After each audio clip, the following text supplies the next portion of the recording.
সুবিধাবাদী রাজনীতির চরম খোলস বদল এবং রাতারাতি ডিগবাজি দিয়ে নেতা বনে যাওয়ার নতুন এক চাঞ্চল্যকর ঘটনা ঘটেছে শ্রীফলতলায়। দীর্ঘ ১৭ বছর স্বৈরাচারী আওয়ামী লীগের শাসন আমলে যারা দালালি এবং চাটুকারিতায় লিপ্ত ছিল, ক্ষমতার পটপরিবর্তনের পর তারা এখন রাতারাতি সেজেছেন বিএনপির বড় নেতা।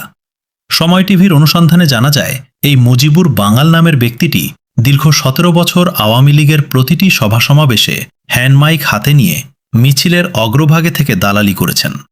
স্থানীয়দের দাবি, অতীতের অপকর্মের কারণে একসময় তাকে সবাই পকেটমার মুজিবার নামেই চিনত এবং জানত। অথচ অলৌকিক ক্ষমতার জোরে সেই চিহ্নিত চাটুকার মুজিবুর বাঙালি এখন ২ নম্বর শ্রীফলতলা ইউনিয়ন শ্রমিক দলের সভাপতি পদ বাগিয়ে নিয়েছেন। এমন একজন বিতর্কিত ও সুবিধাবাদীকে দলের গুরুত্বপূর্ণ দায়িত্ব দেওয়ায় তৃণমূলের দীর্ঘদিনের ত্যাগী ও পরীক্ষিত নেতাকর্মীদের মাঝে তীব্র ক্ষোভ এবং অসন্তোষ বিরাজ করছে। ডেস্ক রিপোর্ট, সময় সংবাদ।